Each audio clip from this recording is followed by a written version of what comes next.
नमस्कार दोस्तों, welcome to our YouTube channel the success zone. जैसा कि आपको पता है, हमने प्रबंध की क्लास स्टार्ट करी है और आज हमारा प्रबंध का तीसरा लेक्चर है। कल के लेक्चर में हमने प्रबंध के सबसे महत्वपूर्ण काम, जिसका काम क्या है, नियोजन। नियोजन मतलब क्या, प्लानिंग, उसके बारे में डिस्कस किया था कि प्लानिंग प्रबंध का सबसे पहला काम होता है। एक संस्थान यदि प्लानिंग ठीक से नहीं करेगा तो वो संस्थान कभी उन्नति नहीं कर सकता, कभी प्रॉफिट में नहीं जा सकता। तो उसमें हमने देखा था कि नियोजन में क्या क्या चीज़ें की जाती हैं, जैसे पूर्वानुमान, बजट नियंत्रण, नीतियां बनाना, कार्यक्रमों को करना, समन्वय, कोऑर्डिनेशन होना भी ज़रूरी है। आपकी भौतिक संपदा, मतलब भौतिक संपदा और मानवीय संपदा दोनों के बीच क्या, कोऑर्डिनेशन होना भी जरूरी। आज हम डिस्कस करेंगे प्रबंध के दूसरे काम को, जिसका नाम क्या है, संगठन। कि संगठन होता क्या है, संगठन को हम इंग्लिश में क्या बोलते हैं बेटा, ऑर्गेनाइजेशन। तो ऑर्गेनाइजेशन क्या होता है वो हम देखते हैं। यदि मैं बात करूं किसकी, संगठन की, तो संगठन को हम क्या बोलते हैं, ऑर्गेनाइजेशन। इसको समझने के लिए हमें ये ज़रूरी है कि किसी भी कंपनी में, किसी भी संस्थान में कोई यदि ऑर्गेनाइजेशन है तो उस ऑर्गेनाइजेशन में संगठन का क्या महत्वपूर्ण काम है। आज का जो समय है वो बहुत कंपटीशन का समय है, हर फील्ड में कंपटीशन है। आप कोई सी भी फील्ड उठा के देख लीजिए, आप तो आपके संस्थान को कैसे उन्नति करवा सकते हो, ये एक प्रबंध के नियमों द्वारा या प्रबंध के एक प्रबंधक द्वारा ही क्या हो सकता है बेटा, पॉसिबल हो सकता है। तो उसमें एक दूसरा काम होता है संगठन। संगठन में आज के समय में आपने देखा होगा कि कई कंपनीज जो होती हैं, कई ऑर्गेनाइजेशन होते हैं, वो छोटे छोटे भागों में अपनी चीज़ों को बांट देते हैं। जैसे मैं एक बात करूं प्रोडक्शन यूनिट की, कोई एक कंपनी है जो क्या कर रही है, प्रोडक्शन कर रही है किसी चीज़ का। अब वो प्रोडक्शन कर रही है तो वो उत्पादन के लिए एक अलग विभाग बनाएगी, वो क्रय के लिए क्या करेगी, एक अलग विभाग बनाएगी, वो मार्केटिंग के लिए क्या करेगी, एक अलग विभाग बनाएगी, वो हर चीज़ के लिए क्या, एक वित्त के लिए वो क्या करेगी, अलग विभाग बनाएगी। जैसे यदि मैं बात करूं एक संगठन में, सबसे पहले यदि मैं बात करता हूं तो कौन सा विभाग होता है, क्रय विभाग होता है, जो जिसका काम क्या है, क्रय विभाग का। क्रय विभाग का सबसे इंपॉर्टेंट काम बेटा ये है कि हमें कितनी चीज़ों को परचेज करना है। हमें ज़्यादा चीज़ें तो परचेज नहीं कर रहे हैं, हम कितनी मार्केट में सेल कर रहे हैं तो उतना हम परचेस करें। भाई एक प्रोडक्शन यूनिट को, एक किसी व्यक्ति को उसके लिए रॉ मटेरियल भी तो लगेगा, कच्चा माल लगेगा, जब वो कई सारे कच्चे मालों को मिला के अपना एक प्रोडक्ट तैयार करेगा। उसके बाद क्या होता है, उत्पादन विभाग अलग होता है, भाई प्रोडक्शन हाउस भी होता है कि हमें कितना उत्पादन करना है मार्केट में। हमारे जैसे मान के चलिए हम एग्जाम्पल ले लेते हैं किसी बिस्किट का, मार्केट में हमारे बिस्किट्स जो हैं वो 100 बिस्किट उस मार्केट में जाते हैं, या पूरे मार्केट में हमारे 100 बिस्किट सेल होते हैं, और पता चल रहा है हम उसका उत्पादन कितना करेंगे, 200 करेंगे बस, बहुत से बहुत। 100 हम हमारे पास क्या रखेंगे, स्टॉक में रखेंगे। पता चल रहा हमारा उत्पादन विभाग ने 1000 बिस्किट उत्पादन कर लिए, तो क्या होगा, सेल ही नहीं है हमारी उतनी, तो वो एक समय में क्या हो जाएंगे, खराब हो जाएंगे या आउट ऑफ डेट हो जाएंगे। तो कौन सा कस्टमर खरीदेगा, कोई नहीं खरीदेगा। इसलिए उत्पादन विभाग बनाया जाता है। इसके बाद एक क्या होता है भाई, विपणन विभाग। विपणन विभाग की मैं बात करूं तो इसको हम बोलते हैं मार्केटिंग विभाग। आज के समय में, आज का जो समय है बेटा वो मार्केटिंग का समय है। एक संस्थान, एक ऑर्गेनाइजेशन जितनी अच्छी तरीके से अपने मार्केटिंग करेगा, मार्केटिंग मीन्स, मार्केटिंग का मतलब क्या होता है बेटा, बैनर पोस्टर ये सब नहीं होता। मार्केटिंग मतलब ये होता है कि सबसे इंपॉर्टेंट मार्केटिंग होती है माउथ पब्लिसिटी। कि आपका कस्टमर, आपने दूसरे कस्टमर को बोलना चाहिए कि उस कंपनी का प्रोडक्ट या फलाना फलाना चीज़ का प्रोडक्ट आप खरीदिए। उससे क्या है, ये सबसे बड़ी फ्री की एक मार्केटिंग होती है। तो विपणन विभाग भी एक बनाया जाता है, कोर्सेज हो रहे हैं आजकल कई तरीके के मार्केटिंग में स्पेशलिस्ट के। तो विपणन विभाग का मेन काम क्या होता है भाई, किस तरीके से हम हमारे प्रोडक्ट की मार्केटिंग करें, हमारा प्रोडक्ट दूसरे के प्रोडक्ट से अच्छा है, ये काम बताएगा कौन, विपणन विभाग। फिर एक होता है क्या, वित्त विभाग। वित्त विभाग का काम क्या होता है बेटा, कि वित्त को मैनेज करना, हमारा खर्चा कितना हो रहा है ना, हमारे ज़्यादा खर्चा तो नहीं हो रहा, हमारे पास फंड्स कितने हैं, हमारे पास शेयर होल्डर का पैसा कितना है, ये सब मैनेज करना किसका काम होता है, वित्त विभाग का। तो इन इसके अतिरिक्त भी और भी कई विभाग होते हैं, लेकिन मैं इन सब विभागों को यदि मान के चलो बेटा एक कर दूं तो ये विभाग क्या होगा, संगठन होगा। ये क्या होगा, एक तरीके का हमारा संगठन होगा। और ये संगठन जो मैनेज हो रहा है वो कहाँ से होगा, उच्च प्रबंध से होगा। कल की क्लास में हमने देखा था प्रबंध के कितने स्तर होते हैं, 3 स्तर होते थे। एक उच्च प्रबंध होता था, एक निम्न मध्य प्रबंध होता था, एक निम्न प्रबंध होता था, और एक प्लेटफॉर्म लेवल पर क्या होते हैं, श्रमिक होते हैं। श्रमिकों को प्रबंध की क्या गिनती में नहीं गिना जाता। तो ये एक तरीके का हमारा क्या होता है, संगठन होता है। मैं इसको एक काम करता हूँ, आपको एक चार्ट के माध्यम से भी समझा देता हूँ। जैसे कि मान लीजिए कंपनी है, ठीक, तो उसका एक छोटा सा हम एक चार्ट लेते हैं। उसके सबसे पहले ऊपर आएंगे कंपनी जो है, जो पब्लिक कंपनी है, जो मार्केट से शेयर होल्डर से, अंशधारियों से पैसा इनवाइट करती है। कई लोगों को आपने देखा होगा जो मार्केट में शेयर्स खरीदते हैं, है ना, किसी कंपनी का शेयर खरीद लिया, मतलब वो क्या हुए उस कंपनी के, वो उस कंपनी के अंशधारी हुए। तो सबसे ऊपर फ्लो चार्ट में संगठन में कौन आता है बेटा? अंशधारी आता है, जिनको हम क्या बोलते हैं? शेयर होल्डर्स बोलते हैं। ये सबसे इंपॉर्टेंट होते हैं। एक प्रबंधक का काम है इन अंशधारियों को क्या करना? खुश रखना। खुश रखना इन द सेंस उनके द्वारा लगाए गए पैसे, भाई अंशधारी जो पैसा लगा रहा है उस पैसे के रिटर्न्स प्रबंध को देना बहुत ज़रूरी होता है। यदि वो रिटर्न नहीं देगा, सपोज कीजिए आपने किसी कंपनी में कुछ इन्वेस्ट किया, आपको रिटर्न्स नहीं मिले, तो आप अगली बार उसमें पैसा लगाएंगे क्या? ऑब्वियसली नहीं लगाएंगे। तो सबसे मेन क्या संगठन में? अंशधारी।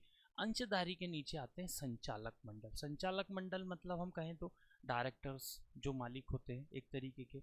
उसके नीचे आता है सीईओ। कौन आता है बेटा? सीईओ होता है, चीफ एग्जीक्यूटिव ऑफिसर। मेन काम की शुरुआत जो होती है वो कहाँ से होती है? इस सीईओ से होती है। सीईओ के पास कई विभाग होते हैं। कई विभाग में जैसे मैं सबसे पहले बात करूं, लागत विभाग, भाई ये हमारी लागत कंट्रोल करने के लिए होता है। पता चल रहा है कि हमारा जो प्रतिद्वंदी है, हमारा जो कॉम्पिटिटर है, वो उसी प्रोडक्ट को 12 रुपये में मार्केट में सेल कर रहा है, उसमें अपना प्रॉफिट भी जोड़ रहा है, लेकिन हम 12 रुपये में ही सेम प्रोडक्ट सेम क्वालिटी का, हमारी कॉस्टिंग ही आ रही है, हमको बनाने में 12 रुपये लग रहे हैं। तो भाई लागत विभाग क्या कर रहा है?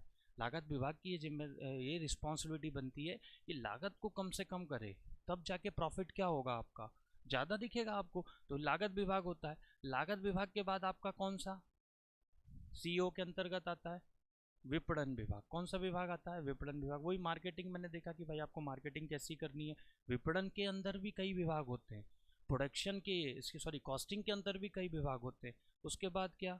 वित्त। वित्त आ गया आपका, वित्त विभाग। फिर एक और होता है आपका जिसको हम बोलते हैं क्या? सेवा विभाग। क्या होता है? सेवा विभाग। जैसे आपने देखा है कि आपने कोई भी प्रोडक्ट खरीदा है, ठीक है, तो प्रोडक्ट में आपने देखा है कस्टमर केयर की सर्विस होती, या आपने कोई भी प्रोडक्ट किया, आपके पास मेल आ जाता है, या आपके पास किसी भी तरीके का मैसेज आता है। मतलब मेन चीज़ कि हमारे प्रोडक्ट से हमारा कस्टमर कितना सेटिस्फाइड है, वो सेटिस्फाइड है भी या नहीं है, तो उसके लिए क्या हो जाता है बेटा? सेवा विभाग हो जाता है। अब इसमें से मैं एक विभाग उठाता हूँ। एक विभाग मैंने कौन सा उठाता है? चलिए विपणन विभाग उठा लेते हैं, ठीक है। अब इस विपणन विभाग में, अब इस विपणन विभाग के अंतर्गत भी कई विभाग होते हैं। जैसे मैं यदि बात करूं, सबसे पहले कौन सा विभाग आ जाएगा? पैकेजिंग, है ना। पहले कहा जाता था, आज तो मैं इस चीज़ से सहमत नहीं हूँ, लेकिन पहले के समय में कहा जाता था कि जितनी अच्छी आपके प्रोडक्ट की पैकेजिंग होगी, उतना आपका प्रोडक्ट क्या होगा? इफेक्टिव होगा, परचेज होगा। लेकिन आज के समय में क्या है कि आपके माल में क्वालिटी होनी चाहिए, आपके प्रोडक्ट में क्वालिटी होनी चाहिए, तब आपका मार्केट क्या होगा, आपका प्रोडक्ट क्या होगा? सेल होगा। एक हो गया आपका क्या? पैकेजिंग विभाग। इसके बाद क्या हो जाता है बेटा? विज्ञापन, कि किस तरीके का विज्ञापन करना है, आपकी बात किस तरीके तक लोगों तक पहुंचाना है, तो विज्ञापन विभाग हो गया। इसके बाद क्या हो गया? बाजार शोध विभाग। मतलब आजकल आपका कॉम्पिटिटर क्या कर रहा है, आपका कॉम्पिटिटर जो है वो कितने में चीज़ें कर रहा है, मार्केट की डिमांड क्या है ना। हम ऐसा प्रोडक्ट बना रहे हैं जो मार्केट से क्या हो गया? आउट ऑफ मार्केट हो गया, जिसकी मार्केट में कस्टमर ही नहीं है, और हम वही प्रोडक्ट बनाए जा रहे हैं। तो बाजार की रिक्वायरमेंट्स क्या है, लोगों की रिक्वायरमेंट्स क्या है, हमारे कस्टमर की रिक्वायरमेंट्स क्या है। इसलिए देखा होगा आपने, कंपनीज क्या होती हैं, थोड़े थोड़े समय में अपने प्रोडक्ट को स्विच करती रहती हैं, कुछ नया ऐड कर देती हैं, फिर कुछ घटा देती हैं, कभी कुछ नया फ्लेवर ऐड कर देती हैं। तो वो क्या होता है? ये बाजार शोध विभाग होता है, ठीक। तो इस तरीके से हम एक फ्लो चार्ट से एक हल्के से संगठन को समझ सकते हैं। ये सब क्या हुआ? एक संगठन का भाग हुआ। संगठन प्रबंध का दूसरा सबसे महत्वपूर्ण काम होता है। उसके बाद यदि मैं बात करूं कि कुछ प्रबंध शास्त्रियों ने क्या किया बेटा? संगठन को कई भागों में विभक्त किया है, कई कई तरीके से माना है, जिसमें दो सबसे महत्वपूर्ण है। एक होता है क्या संगठन को?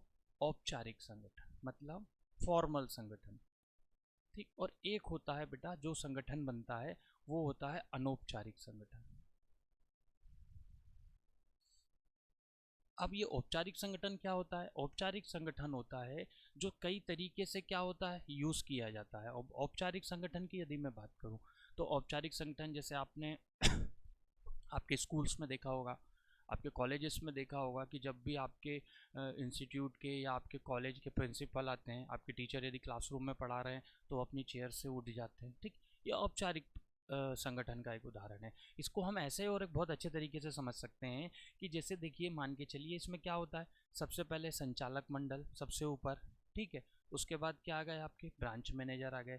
उसके बाद क्या आ गए भाई, असिस्टेंट ब्रांच मैनेजर आ गए। फिर क्या आ गया, आपका कर्मचारी आ गए। अब इसमें क्या होता है कि सभी लोगों के काम बटे होते हैं कि भाई संचालक को किस चीज़ों के ध्यान देना है, ब्रांच मैनेजर को किन चीज़ों का ध्यान देना है, असिस्टेंट ब्रांच मैनेजर को किन चीज़ों का ध्यान देना है, और कर्मचारियों को क्या करना है, किस चीज़ों का ध्यान देना है। तो ये एक तरीके से क्या होता है, औपचारिक संगठन होता है। अब कुछ संगठन के फायदे होते हैं तो कुछ के क्या होते हैं, नुकसान भी होते हैं। कुछ के फायदे हो रहे हैं तो कुछ के क्या हो रहा है, नुकसान भी हो रहे हैं। तो औपचारिक संगठन के फायदे क्या होते हैं, इसके फायदे ये होते हैं कि सबको अपने काम मालूम है और सबका लक्ष्य क्या है, उस संस्थान को प्रॉफिट में ले जाना, उस संस्थान को डेवलप करना, उस संस्थान की क्या करना, उन्नति करना, ठीक है। लेकिन इसके एक नुकसान भी है। इसका नुकसान क्या है, कुछ प्रबंध शास्त्रियों ने इस संगठन को कहा है कि ये सब नियमों के गुलाम बन जाते हैं, इनमें सोचने की समझ नहीं होती। जैसे मान लीजिए भाई ये फिक्स्ड है, इसके क्राइटेरिया फिक्स्ड है और वो इसी क्राइटेरिया में काम करेगा। इसका क्राइटेरिया फिक्स है कि इतने क्राइटेरिया में काम करेगा, इसका क्राइटेरिया फिक्स है, इसका क्राइटेरिया फिक्स है। इनमें कोई नया इनिशिएटिव करने की, इनिशिएटिव लेने की या कुछ नया सोचने की क्या होती है, क्षमताएं खत्म हो जाती है। कुछ प्रबंध शास्त्री इसके नुकसान भी बनाते हैं। अब दूसरा संगठन की मैं बात करूं, दूसरा संगठन क्या, अनौपचारिक संगठन। अब इस अनौपचारिक संगठन में ये संगठन कोई बनाया नहीं जाता है बेटा, ये संगठन क्या होता है, अपने आप बनता है। कैसे बनता है अपने आप किसी कंपनी में या किसी जगह पर काम कर रहे हैं, आप एक रूम में बैठ के काम कर रहे हैं, आपके साथ 10 एम्प्लॉय क्या कर रहे हैं और काम कर रहे हैं। अब ये 10 एम्प्लॉय आपके साथ और काम कर रहे हैं तो आपके क्या होते हैं, इनसे कहीं ना कहीं रिलेशन बनते हैं, आपकी फ्रेंडशिप होती है, आपका साथ में कॉफ़ी पीना या आपका कहीं भी रेस्टोरेंट में पार्टीज करना, ये सब हो जाता है। तो इससे जो संगठन बनता है वो कौन सा संगठन होता है, अनौपचारिक संगठन। कुछ प्रबंध शास्त्री इसके फायदे भी बताते हैं और इसके नुकसान भी बताते हैं। अनौपचारिक संगठन के क्या फायदे होते हैं, इसमें ये होता है कि एक इंसान दूसरे इंसान की कहीं ना कहीं हेल्प करता है। औपचारिक संगठन में नहीं करेगा, आपका साइड वाले का काम पूरा हुआ है नहीं हुआ है उससे कोई मतलब नहीं। लेकिन अनौपचारिक संगठन जहाँ पे डेवलप हो जाता है, वहाँ पे एक कर्मचारी कभी ये बोल सकता है कि यार मैं आज लीव पर हूँ, थोड़ा मेरा काम देख लेना। तो ये क्या अनौपचारिक संगठन का उदाहरण है। इसके नुकसान क्या है, इसके नुकसान ये होते हैं कि भाई कहीं ना कहीं व्यक्ति, इंसान, पॉलिटिक्स भी जन्म हो जाती है, पॉलिटिक्स का भी जन्म हो जाता है। एक दूसरे की मदद करने के साथ साथ एक दूसरे को काटने का भी प्रयास करते हैं, है ना। औपचारिक संगठन में क्या होता है कि ये चीज़ें किसी को किसी से कोई लेना देना नहीं, सिर्फ अपने काम से ही काम रखते हैं। तो ये एक तरीके का क्या होता है, अनौपचारिक संगठन होता है। तो संगठन, आज की क्लास में हमने देखा संगठन ये प्रबंध का दूसरा सबसे महत्वपूर्ण काम होता है। सबसे पहला काम क्या होगा हमारा, नियोजन होगा, जिसके बारे में हमने कल की क्लास में क्या हुआ था, डिस्कस कर चुके थे। तो इसी तरीके की प्रबंध की क्लास में जुड़े रहिए, चैनल को लाइक कीजिए, सब्सक्राइब कीजिए और बेल आइकन दबाना बिल्कुल मत भूलिएगा। Thank you so much.